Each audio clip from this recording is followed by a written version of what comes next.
This is the reading of the Grimm fairy tales,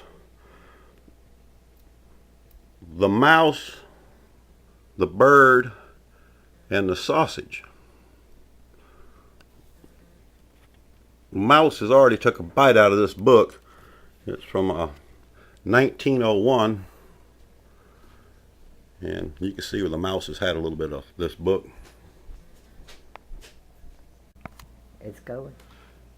This is the Geechee Cracker, and I'm reading from the book, the Grimm's Fairy Tales, the Household Tales. The name of the story is The Mouse, the Bird, and the Sausage. Once upon a time, a mouse, a bird, and a sausage entered into a partnership and set up house together. For a long time, all went well. They lived in great comfort and prospered so far as to be able to add comfortably to their stores. The bird's duty was to fly daily into the wood and bring in fuel. The mouse fetched the water, and the sausage saw to the cooking.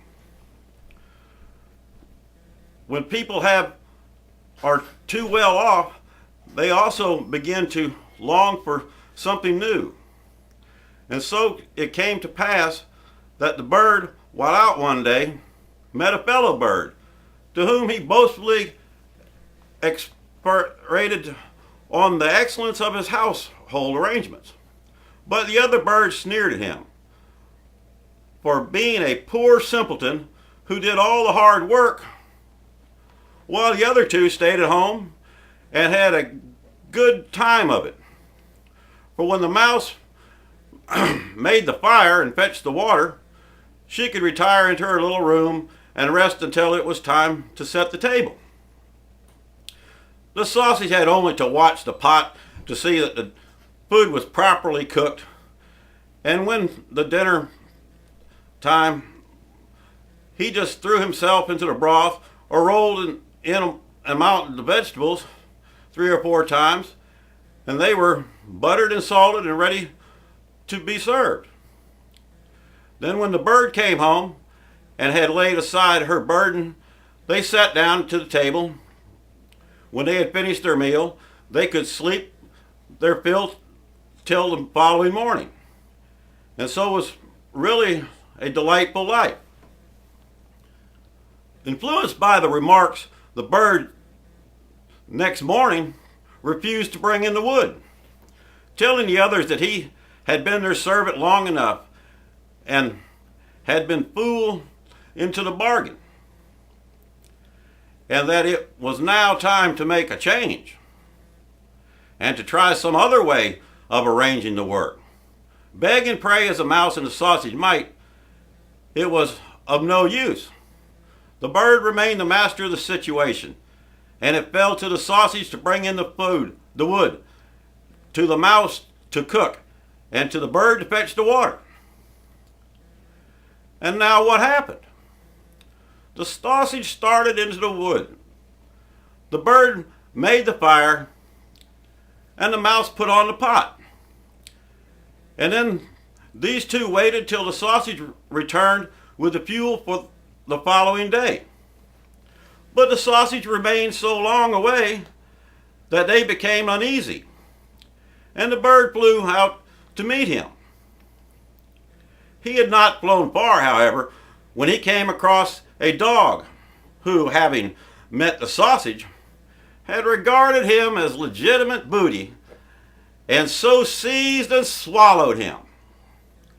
The bird complained to the dog of this bare-faced robbery, but nothing he said was to any avail, for the dog answered that he had found the sausage credentials on the sausage, and that there was no reason that his life should be forfeited. Then the bird picked up the wood and sadly flew home, and told the mouse all that he had seen and heard. They were both very unhappy, but agreed to make the best of things, to remain with one another.